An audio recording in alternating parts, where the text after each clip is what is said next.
ठीक है, देखो ऐसा बता दिया जाता है कि ये 200 वोल्टेज पे है,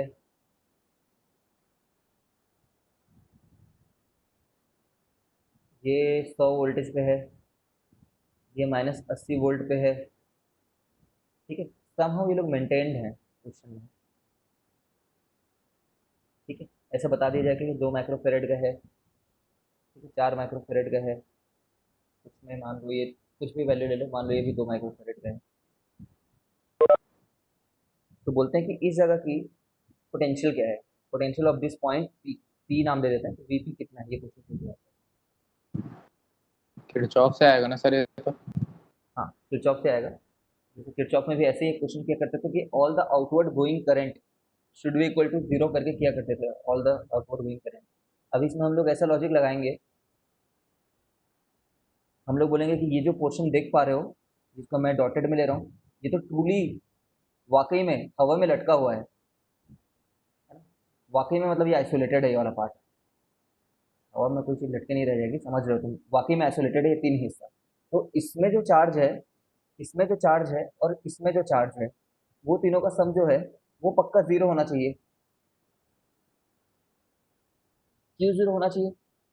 क्योंकि ये कोई सोर्स थोड़ी है चार्ज का। ऐसा तो नहीं कि यहाँ से यहाँ पे भी चार्ज गया होगा, यहाँ से यहाँ पे भी चार्ज गया होगा, या फिर यहाँ पे, है ना, मतलब तीनों जगह पे चार्ज गया होगा, ऐसा तो होगा नहीं। या फिर ये समझ रहे हो, this point is neither a source nor a sink of charge. तो यहाँ से ऐसा हुआ होगा कि इधर 50 कूलम गए हैं, हो सकता है इधर 60 कूलम गए हैं, तो पक्का यहाँ से 110 कूलम बाहर होंगे, तभी ये पॉसिबल रहा होगा। ठीक है, तो मैं इसमें ज़्यादा इलाबरेट नहीं करूँ, अगर किसी को समझ में ना आए तो बताना। Sum of all these three charges because it is an isolated part and total charge in an isolated system remains conserved। तो कंप्लीटली ये सिस्टम को किसी से भी कनेक्ट करने से पहले ये तीनों तो पहले डिस्चार्ज रहे ही होंगे। तो ये मार्केट से खरीद करके लाए हो जस्ट इन कैपेसिटर को, कंप्लीटली कोई चार्ज नहीं है। फिर तुमने इनसे कनेक्ट कर दिया, आई अग्री, कनेक्ट कर दियो, बट ये तो पार्ट आइसोलेटेड है ना, ये तीनों मिला करके आइसोलेटेड पार्ट का टोटल चार्ज रिमेंस कंजर्व। ठीक है, this you will have to write in CBSE if it comes through that. ठीक है, तो बोलोगे तुम कि Q1 plus Q2 plus Q3 equal to zero. ठीक है, अब जानते हैं हम किसी भी कैपेसिटर के लिए Q इक्वल टू CV होता है। तो इस जगह का नाम, Vp का नाम V लेट अस V रख लेते हैं, तो Vp -200 प्लस Q2 के लिए लिख देते हैं 4 into Vp -100 plus Q3 two times Vp -80, -80 तो प्लस हो गया। तो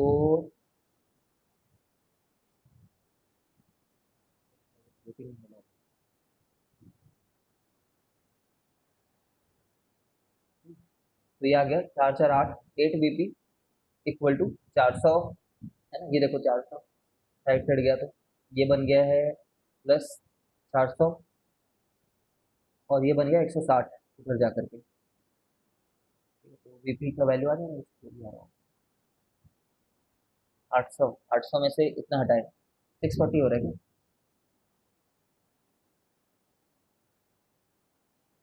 80, 80 माइक्रो कूलम्ब आ रहा है ना वैसे ये? नहीं सर, पोटेंशियल निकालना है हमने, वोल्टेज। ठीक है क्या है, या कुछ गलती करी है मैंने, बताओ। या यस दोस्त, सर। ये जो सीवी होता है उसमें वी जो है ना, वो कहीं भी देख लो, वो सीवी में V is the difference between the two plates. समझ रहे हो, ये वाली वैल्यू नहीं होती वो, ये इसके क्रॉस जो वी है, वो इसका और इसका डिफरेंस होता है। V is not voltage, V is actually potential difference. जैसे भी वोल्टेज का कोई वैल्यू, वोल्टेज में कोई मतलब थोड़ी होता है। वोल्टेज तभी मीनिंगफुल होती है जब हम उसको किसी रेफरेंस लेवल से नापा होता है। तो ये तुमने जैसे देख लिया, उसी बेसिस पे इस क्वेश्चन को बना करके दिखाओ मेरे को, just as a practice question.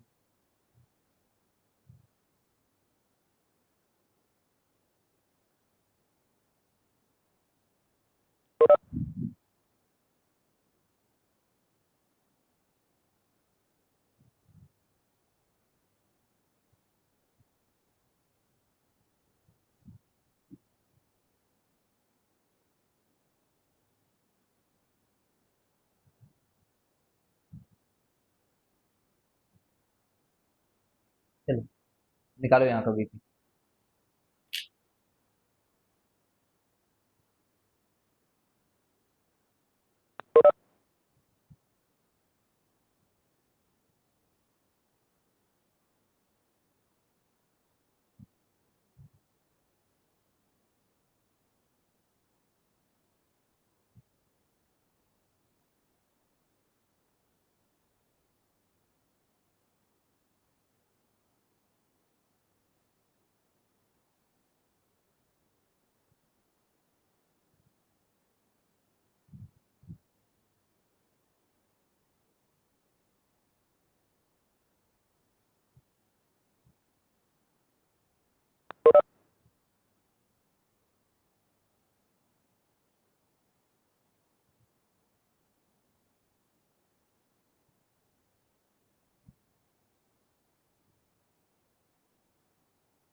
सबके लोग के अलग अलग कैसे निकल रहे हैं तुम्हारे यहाँ?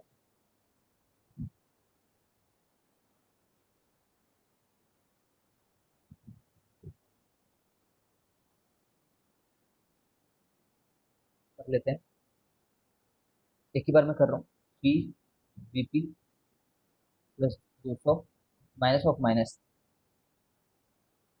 4 VP 300 5 VP 400 minus of minus. ठीक है, 5 4 9 3 12, 12 वीपी। और राइट साइड चलेगा तो 600, है ना, 600 और ओके, 600 और 2000, 2600। 26 और 1200 माइनस करना है, 14।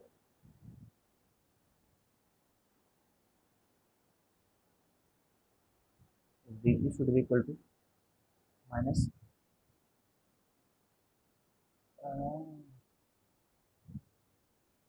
यही आ रहा है क्या तुम्हें? हाँ सर यही आ रहा है, इसका थोड़ा सिंप्लीफाइड हाँ वर्जन है। सर, आ गया सर, यही वाला। ठीक है, यही होगा आंसर।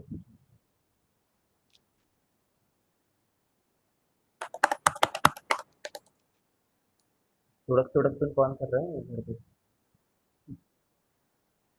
मैं तुम्हें क्वेश्चन बताता हूँ जिसमें मैंने जेई में गलती करी थी। आई डोंट नो क्या दिन था वो, मतलब ये गलतियाँ कभी नहीं होती। बताता हूँ। हम्म, वो क्वेश्चन आके बताता हूँ।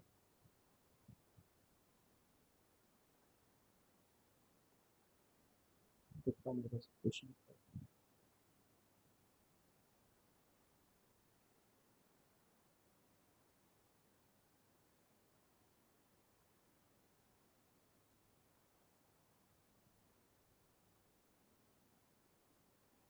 चलो थोड़ी देर में आएगा वो।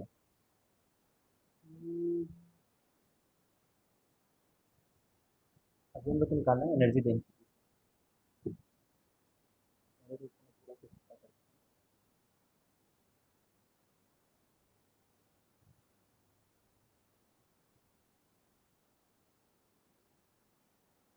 एनर्जी डेंसिटी देखो, बेसिकली जो भी इलेक्ट्रिक फील्ड तुम देखते हो, इलेक्ट्रिक फील्ड एज एनर्जी, ये बात तो आप समझ ही गए हो, है ना। Electric field is a collection of field lines. कोई अगर पॉइंट चार्ज है, अगर उसे ऐसे बाहर निकल निकल लेकिन बहुत सारे फील्ड लाइन, तो इनमें हम बोलते हैं कि एनर्जी स्टोर्ड है। ठीक है, तो बोलेगा कहाँ है एनर्जी, तो हम लोग बोलते हैं कि भाई है, तुमको एक पॉजिटिव चार्ज रख करके देख लो, वो चार्ज को काइनेटिक एनर्जी मिल जाएगी। और वो काइनेटिक एनर्जी पक्का वो उसी फील्ड से ले रहा होगा। ठीक है, तो इलेक्ट्रिक फील्ड एज एनर्जी। तो अगर एनर्जी है, then it must have energy density, है ना। कहीं पे एनर्जी रखी है, तो एनर्जी डेंसिटी को कैसे डिफाइन करोगे कि कितनी एनर्जी है, यू से डिनोट कर रहे हैं, है ना।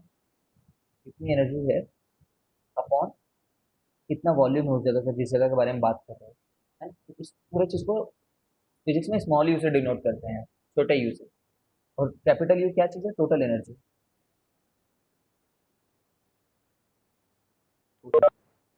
ठीक है, अभी तुम इसके लिए सोचो,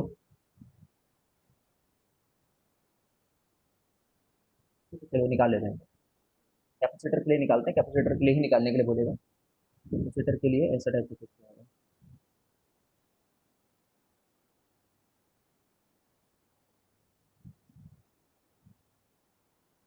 तो कैपेसिटर जब फुल्ली चार्ज हो जाएगा, जब कंप्लीटली फुल्ली चार्ज हो जाएगा, तो यहाँ पे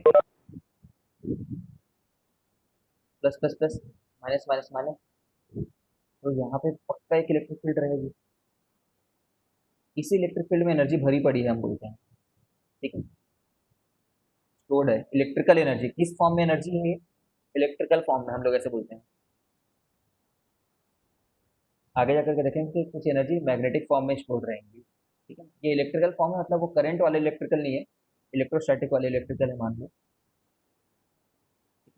आगे जाकर के मैग्नेटिज्म में भी कुछ ऐसे फील्ड विल्ड का कॉन्सेप्ट आएगा, तो वहाँ पे बोलेंगे मैग्नेटिक फॉर्म में स्टोर है करके, है ना, इंडक्टर वगैरह जब पढ़ेंगे तो। हम्म, ठीक है, तो हम लोग ये लोग देखते हैं कितनी एनर्जी है। तो जो V है वो टोटल U बाई V है। और V कैसे निकाले भाई? तो इसका डिस्टेंस D है ना, याद करो इसकी कैपेसिटेंस कितनी है, A epsilon not by D है, ठीक है ना। अभी क्या कर रखा है हमने यहाँ पे, वैक्यूम कर रखा है। और एरिया, एरिया कौन सा एरिया होता है? ये वाला एरिया होता है, अगर तुम यहाँ पे ये वाला एरिया, ठीक है, उधर जो जा रहा है ये वाला एरिया। तो वॉल्यूम ऑफ कोर्स तुम समझ गए होगे कि वो एडी होगा। कितनी एनर्जी स्टोर थी? हाफ सी वी स्क्वायर, ये एनर्जी थी। हाँ, ये वॉल्यूम है ना, याद रखना, ये वाला वी। और ये वाला वी क्या चीज़ है? अलग अलग वी आ जाने के चलते यहाँ पे बच्चे कंफ्यूज होते हैं। तो नीचे वाला वॉल्यूम तो ए इंटू डी है, ऊपर वाला वी वोल्टेज है, ठीक है। जैसे भी कहना चाहो यार, मतलब हाफ सी वी स्क्वायर लिखना ही जरूरी नहीं था, कुछ और भी लिख सकते थे उस चीज़ को, ठीक है। वैसे लिख लेते हैं, सी स्क्वायर बाई टू सी कर लेते हैं।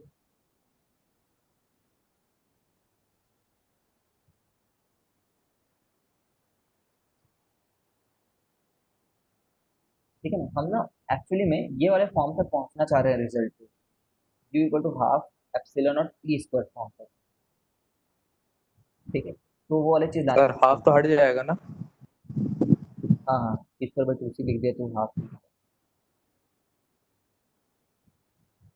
ठीक है ना। अब ई की वैल्यू कितनी होती है, ऐसे हम लोग साइड में देख लेते हैं, साइड में कहीं पे सिग्मा बाई एप्सिलॉन नॉट हुआ करता था, याद है? एक एक वाला इधर ढकेला करता था sigma by two epsilon not, फिर एक और ढकेला करता था, पुल किया करता था सिग्मा बाई एप्सिलॉन नॉट, और सिग्मा क्या होता था? क्यू बाई ए। तो बस इसी फॉर्म को यहाँ पे फिट करने की कोशिश कर रहा हूँ मैं। सी को मैं बदल देता हूँ, सी ए डी, और सी को लिख देता हूँ A epsilon not by D, ये सी हो गया। हम्म,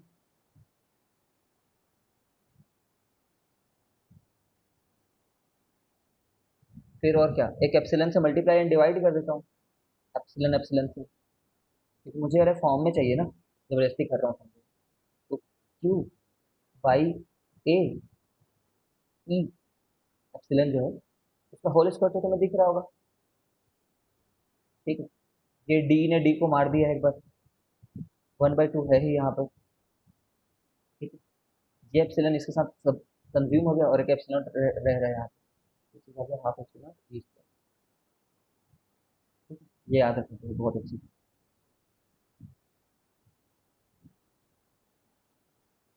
ये एनर्जी डेंसिटी होती है, ठीक है। कितनी डेंसिटी मतलब पर यूनिट वॉल्यूम, अगर 1 मीटर क्यूब लो तो कितनी एनर्जी बड़ी पड़ी होगी, ये एनर्जी का यूनिट है। ये बात को यूनिट्स एंड डायमेंशन चैप्टर में बहुत यूटिलाइज कराते हैं, है ना। This is energy per unit volume, ठीक है। डायमेंशन देखोगे तो एनर्जी पर यूनिट वॉल्यूम है। एक्स्ट्रा नहीं समझा रहा मैं, लेकिन समझते हैं सब बातें। वो पूछ देंगे सीधे सीधे, ऐसे बता देंगे कि इसकी डायमेंशन बता दो, बोल देंगे किस चीज़ की, हाफ, नहीं ऐसा बोल देंगे इसकी डायमेंशन बता, बोल देंगे एप्सिलॉन स्क्वायर ई का पावर 4, ठीक है। ऐसा करके तो बोल देना ये एनर्जी का स्क्वायर डिवाइडेड बाय वॉल्यूम का स्क्वायर है करके, ठीक है। वो डायमेंशन होगी, डायमेंशनली है ये चीज़, डायमेंशनली का फिजिकली भी यही चीज़ है ये डेरिवेशन याद रखना, सीबीएसई में कई बार पूछते हैं। ठीक, कोई अपने मेथड से खुद दूसरा सॉर्ट डेरिवेशन तुम निकालना चाहो निकाल सकते हो, very well, you are very well welcome. Now हमने यहाँ पे जो एनर्जी डेंसिटी का फॉर्मूला है ना, हम बोलते हैं कि ये एनर्जी डेंसिटी यहाँ पे कम्प्लीटली यूनिफॉर्म हो सकती है। ठीक, मैं अगर इस फॉर्मूले की प्रॉपर्टी बताऊँ तो मैं बोलूँगा कि this is uniform here for capacitor only. क्यों? सिंस ई इज कांस्टेंट, ई के कांस्टेंट होने के चलते, बट यहाँ पे ई कांस्टेंट था क्या? ये वाली जगह पे तो ई कांस्टेंट नहीं था इस वाले केस में, तो वहाँ पे एनर्जी डेंसिटी भी हर जगह की अलग अलग होती है। Every place has its own energy density. एक क्वेश्चन चलो कराता हूँ तब तुम्हें ज़्यादा क्लियर होगा। Let in a region E equal to 10 times x square I cap, find energy stored, इतना अपन रूट एप्सिलॉन कर लेते हैं। Find energy stored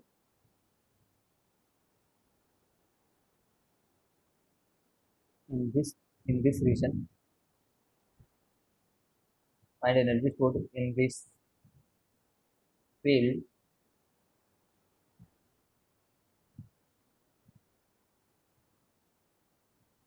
in a cube of side 2 meter placed whose left end is placed at x equal to 4 meter। ठीक है, अब यहाँ पे source तुम्हें नहीं बताया गया है, ये इलेक्ट्रोस्टैटिक चैप्टर का क्वेश्चन है। ठीक है, ये यहाँ का क्वेश्चन नहीं है मानो, लेकिन यहाँ पे क्यों पढ़े इसको, क्योंकि हाफ एप्सिलॉन नॉट ई पर डिराइव करना इस वाले चैप्टर में सरल रहता है।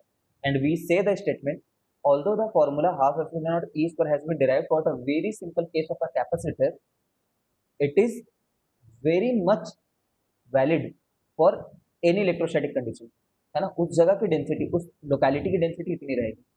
ठीक है ना, तो मैं इसका डायग्राम बनाता हूँ। ये कोई ऐसी लोकेलिटी है जिसमें हर जगह पे इस डायरेक्शन में इलेक्ट्रिक फील्ड है, कम से कम पॉजिटिव एक्स एक्सिस में तो इधर ही इलेक्ट्रिक फील्ड है, समझ रहे हो।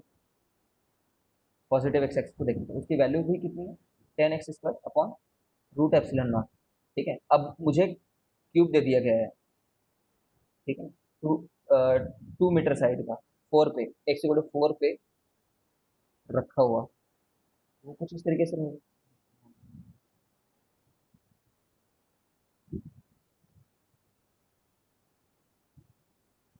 ठीक है, ऐसा रखा हुआ है, मैंने डायग्राम खुद दे दिया है। फिर तुम बोलोगे सर थोड़ा नीचे क्यों नहीं है, हमें कैसे पता कि सिमेट्रिकली ऐसा नहीं रखा हुआ है। ठीक है, क्वेश्चन में लिख देता हूँ इसे एज शोन करके। ठीक है, तो तुम्हें बस निकालना है कितनी एनर्जी स्टोर्ड है इस जगह पे, इस क्यूब के अंदर में। तो क्यूब के अंदर में फील्ड है, ये बात तो देख पा रहे हो, क्यूब के अंदर में फील्ड तो रखा हुआ है, तो एनर्जी भी रखी हुई है। हाँ, फ्लक्स वगैरह के बारे में बोलोगे तो फ्लक्स निकालना एक ऑल टुगेदर अलग बात होगी। फ्लक्स तो है, नॉन जीरो फ्लक्स है, क्योंकि समझ पा रहे हो, यहाँ पे फील्ड की वैल्यू ज़्यादा है, यहाँ पे फील्ड की वैल्यू कम है। तुम बोलते कि एनर्जी डेंसिटी जो होती है ना भाई, वो half epsilon naught E square होता बोलते थे। ठीक है, मतलब किसी भी छोटी सी लोकेलिटी अगर तुम देखते,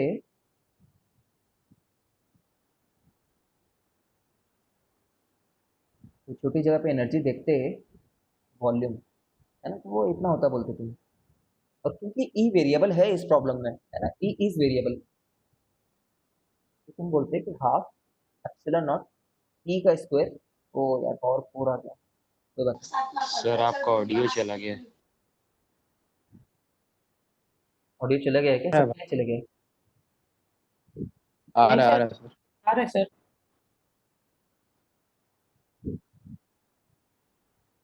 देखना है मुझको। है ना, डी वॉल्यूम।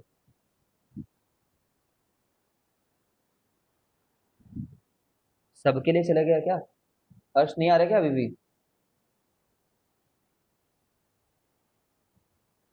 अब देखो यार, यहाँ पे तुम्हें जो डी वॉल्यूम लेना है, छोटा सा एक वॉल्यूम एलिमेंट जो लेना है, ठीक है, वो कैसा सा होगा? एक छोटा सा ऐसा सा वॉल्यूम एलिमेंट ले लो तुम। लगभग इतने छोटे से वॉल्यूम एलिमेंट में इलेक्ट्रिक फील्ड लगभग कांस्टेंट है बोल दो। और छोटा सा वॉल्यूम एलिमेंट में, ठीक है, तो यहाँ पे वो वॉल्यूम एलिमेंट को मैं ऐसे ले रहा हूँ,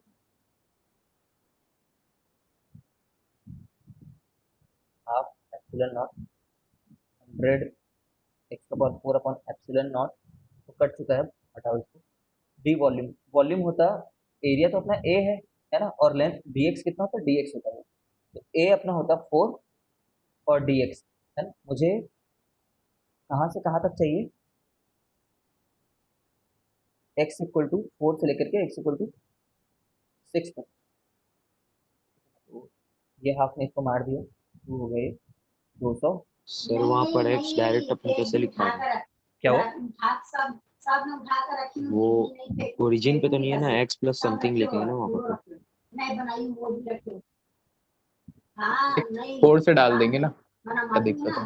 नहीं समझ पा रहा हूँ। अच्छा एक्स डी एक्स लिखा है ना हमने, तो ये डी एक्स है, और एरिया इसका 2 है यहाँ पे।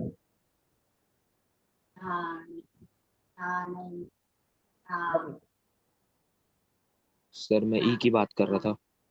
ई, ई वहाँ पर एक्स प्लस 4 होगा ना? ई क्यों एक्स प्लस 4 होगा वहाँ पे? ई कैसा है with respect to origin? Origin की जो ई है वो कितना है? ई किसी भी एक्स पे इतना है, तो उस जिस जगह तक चाहिए उस जगह का एक्स यूज होगा जब इंटीग्रेट करेंगे। वो लिमिट नहीं देखा मैं, 4 से 6 डाले। ठीक। समझ गए क्या? मेजर फ्रॉम ओरिजिन है ना, मेरे को लगा एज से हाँ मेजर हाँ, किया अपन। नहीं नहीं नहीं नहीं, ठीक मेथड है, फ्रॉम ओरिजिन। ठीक है सर।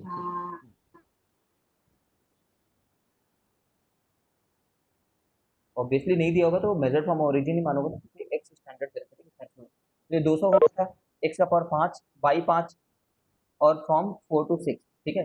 यार ये कैलकुलेशन तो बहुत ज़्यादा ही खतरनाक हो गई है, 5, ठीक है, 32 होता है क्या? नहीं, 6 का पावर 5, बाप रे बाप, माइनस 4 का पावर 5, इतना जूल, क्योंकि हर चीज़ को स्टैंडर्ड लिया हमने, ठीक है। यहाँ पे भी इसकी वैल्यू न्यूटन पर कूलम्ब दी होती मान लो, ठीक है।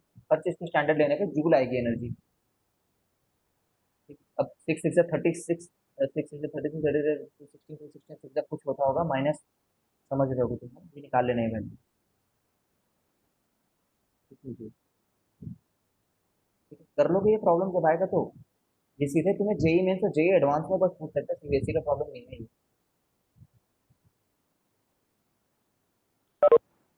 तो कर लोगे मान लो। सर सर देखो, अब ये जो वॉल्यूम एलिमेंट होता है ना, इसके ऊपर थोड़ा सा दिमाग लगाते हैं अपन। वॉल्यूम एलिमेंट क्या होगा, कहीं पे कभी वहां का छोटा सा कोई एरिया एलिमेंट इंटू वहां का डी लेंथ एलिमेंट, है ना। तो जैसे पॉइंट चार्ज होगा, क्वेश्चन कर लेते हैं, क्वेश्चन के थ्रू करते हैं जल्दी जल्दी, मैं ओवर एक्सप्लेनेशन नहीं करूंगा, समझोगे समझोगे नहीं तो नहीं। क्वेश्चन ये है कि find energy stored, find energy stored due to point charge of 4 coulomb, है ना, from 3 metre to 4 metre, 3 metre से 4 मीटर की दूरी पे कितना रखा हुआ है। अगेन क्वेश्चन क्या पूछा गया तुमसे कि यहाँ पे एक पॉइंट चार्ज रखा हुआ है, यहाँ से 3 मीटर से 4 मीटर की दूरी पे, 3 मीटर से 4 मीटर,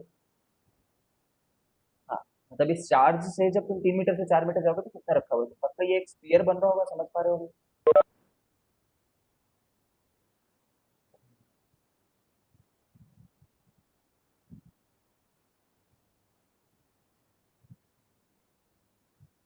समझ गए?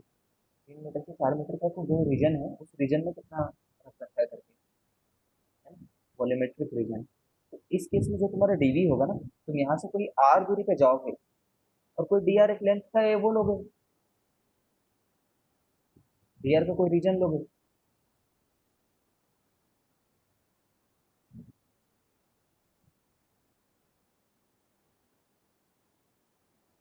ठीक है, तो यहाँ पे जो डी वॉल्यूम आएगा ना, वो हमेशा याद रखना, पहले भी कर चुके हैं, 4 pi r square d are आता है, जानते हो क्या?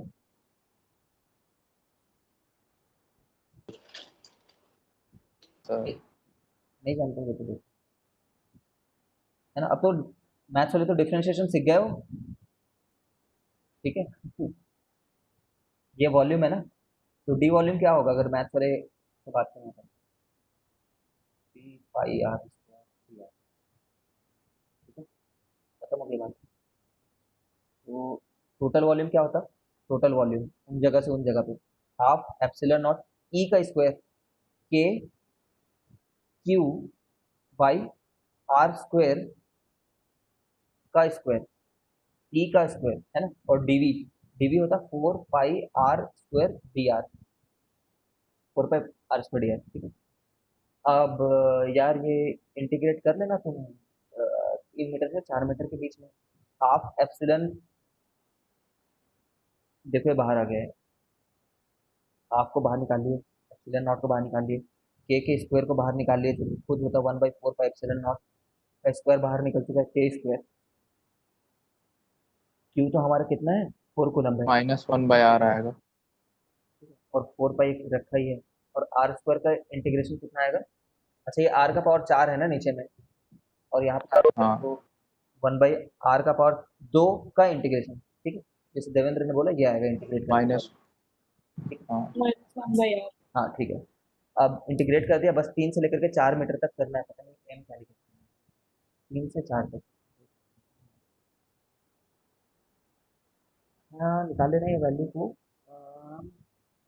4 पाई, एक बार 4 पाई को मार दिया, एक बार एप्सिलॉन नॉट को मार दिया है, टू ने एक बार 16 को 8 बना दिया है। ठीक है, और कुल मिलाकर के 8/4 पाई एप्सिलॉन नॉट है, और यहाँ पे रख रखा है 1/4 -1/3। ठीक है, तो -1/4 -1/3, मतलब कुल मिलाकर के ये आ जाएगा। ठीक है, तो इसने इसको 2 से कर दिया। ठीक है, 4 - 3 12, 12 रह रहे हैं, तो 2/12 पाई एप्सिलॉन नॉट, इतनी जूल एनर्जी है, अगर कैलकुलेशन में मिस्टेक नहीं है तो ये आंसर है। ठीक है, इतनी जूल, अब ये कितना जूल है निकाल सकते हैं, तुम्हें 4 पाई एप्सिलॉन नॉट की वैल्यू तो पता ही है, 1/4 पाई एप्सिलॉन नॉट की वैल्यू।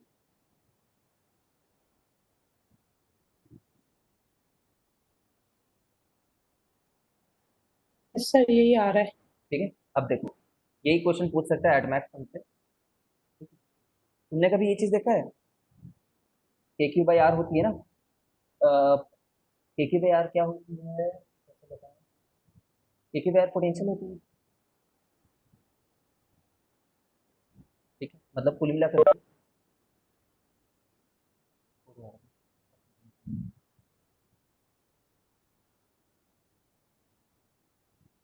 समझा देता हूँ। क्वेश्चन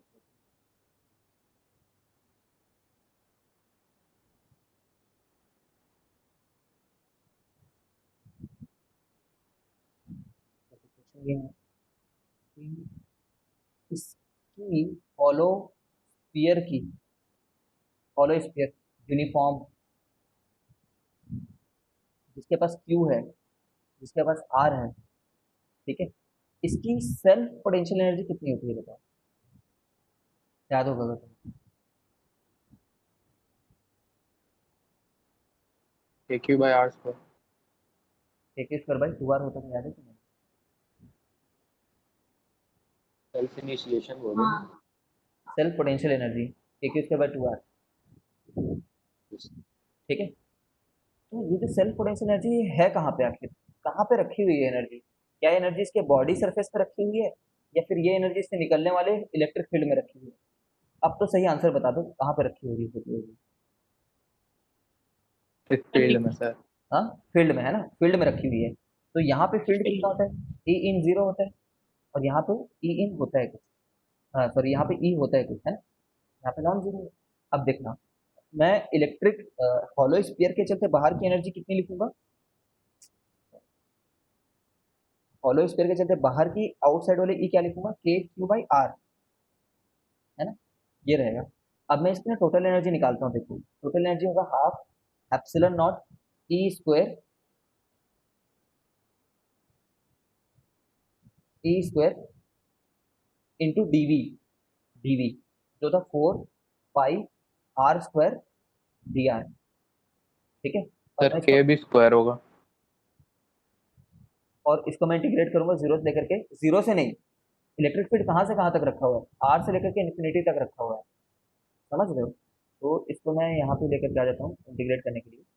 तो पता है यार, ये 4 पाई एप्सिलॉन नॉट जो है वो एक बार के को मार ही देता है, इस प्रॉब्लम में हर बार मार देता है वो, तो समझ रहे हो, वॉल्यूम में 4 पाई तो आएगा ही, और यहाँ पे एप्सिलॉन नॉट है ही, तो एक के मर चुका है, तो हाफ के मैं लिख दे रहा हूँ, क्यू स्क्वायर लिख दे रहा हूँ, नीचे में आर 1/r, वही फिर से बात हो गई, 1/r इंटीग्रेट होकर क्या है माइनस के साथ में, तो लिमिट में मैं उसको डाल दिया, मान लो समझ रहे हो, लिमिट लिमिट को इंटरचेंज कर दिया, माइनस खिला दिया मैंने।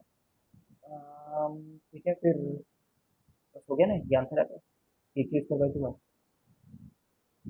याद रखना इसका, जे एडवांस ही पूछेगा तुम्हें ये, अगर पूछेगा, it's not daunting task, I hope you have got the topic. आगे बढ़ते हैं, इसको देखो, इसकी जो मेरे को आंसर बता दे क्वेश्चन में अति प्रसन्न हो जाऊंगा। इसकी सेल्फ एनर्जी कितनी होती है, ये सॉलिड स्फीयर है, 3q² upon 20 pi e naught r. क्या, sir 3q² upon 20 pi epsilon naught r. ठीक है, 3/5, हाँ सही बोल रहे हो, सही बोल रहे हो, ठीक है। देखो याद करने का क्या तरीका है यार, सेल्फ पोटेंशियल एनर्जी है, सेल्फ पोटेंशियल एनर्जी। देखो पिछले बार क्या था, के क्यू स्क्वायर बाई 2 आर था, ये क्या चीज़ है, 0.5 के क्यू स्क्वायर बाई आर है, ठीक है, और यहाँ पे क्या रखा है, 3/5 के क्यू स्क्वायर बाई आर, तो कितना है ये, 0.6 के क्यू स्क्वायर बाई आर है, ठीक है। अब तुम ये बताओ यार, ये हॉलो स्फीयर से अगर मैं पूछूं, सॉरी सॉलिड स्फीयर से बात कर लेते हैं, इससे इससे बोलते हैं कि भाई बाहर वाले पॉइंट के लिए तू बिल्कुल भी पहले जो था हॉलो वाला उससे अलग बिहेव करता है क्या, बाहर वाले पॉइंट के लिए, तो क्या बोलेगा आंसर में, नो बोलेगा, मेरे लिए बाहर अंदर में, सॉरी बाहर के लिए तो मैं सिर्फ एक पॉइंट चार्ज हूँ बोलेगा, ठीक है ना। तो एनर्जी स्टोर्ड आउटसाइड, हर फील्ड वैसा ही है, चाहे वो सॉलिड रहे चाहे हॉलो रहे, तो बाहर के लिए कितना एनर्जी स्टोर होगा, 0.5 के क्यू स्क्वायर बाई आर, समझ सकते हो तुम, बाहर में इतनी मिलेगी, और अंदर में कितनी मिलेगी, अंदर में भी इलेक्ट्रिक फील्ड है ना, इसमें इसमें ई इन जीरो है क्या, ये बताओ तो, ई इन नॉट जीरो है इसमें, है ना, हॉलो नहीं है ये, इन साइड जीरो नहीं है, तो यू इन साइड भी कुछ ना कुछ रहेगा इसका, ठीक है, क्या रहेगा, और वो बस आर इतने से बाई आर माइनस कर, क्यूब। हाँ ठीक है, इसमें से माइनस कर दिया इसको, मतलब बाहर में जो यूटिलाइज होना था वो यूटिलाइज हो गया, जो रिमेनिंग पार्ट है वो अंदर में रह गया, है ना। इसी चीज को लोग के क्यू स्क्वायर बाई 10 आर की तरह ऑप्शन में डालेंगे, देखो ठीक है। देखो बाहर के लिए जो मैं डेरिवेशन करने वाला हूँ ई आउटसाइड के लिए, वो तो कंप्लीटली ऐसा ही रहेगा ना जैसे हमने ये वाला कर रखा है, ये वाला बिल्कुल भी कोई डिफरेंस नहीं होगा, तो के क्यू स्क्वायर बाई 2 आर निकल कर आएगा तुम्हारे लिए, आउटसाइड में भाई फील्ड के एक्सप्रेशन ही नहीं बदला है, ठीक है। अब इनसाइड के लिए मैं कैलकुलेट करके अलग से बता देता हूँ भले, ये तो मैंने लॉजिक से बता दिया तुम्हें, और एक अच्छे स्टूडेंट को इसी तरीके से याद रहना चाहिए, ठीक है। बट वो क्या होगा देखना, अंदर में क्या रहता है, ई इनसाइड तुम्हें याद होगा, k q r by r cube, ये हुआ करता था सॉलिड के लिए, ठीक है ना। ग्राफ भी एक बार याद दिला देता हूँ, ऐसा करके कुछ हुआ करता था, कुछ क्या वही तो परफेक्ट, ठीक है ना। अब मैं यहाँ पे निकालता हूँ ई, मतलब यू, यू बोलो ई बोलो एक ही बात है, एनर्जी को कभी यू से डिनोट करते हैं कभी ई से, तुम्हें अब समझ में आता है फिजिक्स में अलग अलग नोटेशन क्यों होते हैं करके, कभी एनर्जी को ई से डिनोट कर देना है, कभी यू से, क्यों, क्योंकि ई ज़्यादातर इलेक्ट्रिक फील्ड के लिए यूज होता है, इलेक्ट्रिक फील्ड, बट छोटे बच्चों को एनर्जी को यू से बोलो तो छोटे बच्चे पागल हो जाएंगे ना, 10th में पढ़ने वाले, ठीक है। तो यू से एनर्जी अब मजबूरी में करना पड़ रहा है because E we are utilizing for electric field. Similarly volume को ना जब हायर क्लासेस में जाओगे तो वॉल्यूम को टाउ से डिनोट करते हैं, टाउ। ठीक है, अब अजीब ही बात है, क्यों वी किस चीज़ के लिए रिजर्व होगा? वेलोसिटी के लिए ज़्यादातर रिजर्व होते हैं। ठीक है, पोटेंशियल के लिए भी रिजर्व होते हैं। ठीक है, इसलिए आगे जाकर टाउ से डिनोट होगा। खैर छोड़ो, तो हमारा एम नहीं है। अब यहाँ पे यू कितना होगा? Half epsilon naught E square, E square. ठीक है, 4 pi r square d r. ठीक, समझ गए? कहाँ से कहाँ तक इंटीग्रेट करना है? जीरो से लेकर कैपिटल आर तक। तो इसका ये आंसर आना चाहिए हमारा। ठीक है, तो एक बार 4 पाई एप्सिलॉन नॉट ने के को मार दिया, क्यू स्क्वायर रह रहा है, नीचे में आर का पावर 6 है, ये आर का पावर 4 बन चुका है, तो आर का पावर 5 बन जाएगा। एक हाफ है यहाँ पे, हाफ कहीं नहीं गया। ठीक, आर का पावर 4 से आर का पावर 5/5 बन गया, और ये जीरो से लेकर के आर बन गया। तो कितना आ रहा है ये? 21/10 है। क्वेश्चन तुम्हें ये पूछेगा, find the ratio of J advance में, find ratio of electric field stored outside to electric field नहीं, energy stored outside to energy stored inside in a solid sphere. तो निकाल देना आंसर। 5:1 आ रहा है, देख रहे होगे। I hope everything is very much clear. काफ़ी एडवांस पोर्शन है समझो इस चैप्टर का, लेकिन इट्स नॉट टफ, जस्ट ऑब्सक्यूर। आते हैं तो अपने वाले चैप्टर में। अपने वाले चैप्टर में हमने कैपेसिटर के बीच में बोल रखा है कि कैपेसिटर के बीच में जो एनर्जी स्टोर होती है उसकी डेंसिटी, डेंसिटी यहाँ पे मर्कअप तो कर लो, डिस्कनेक्ट करो।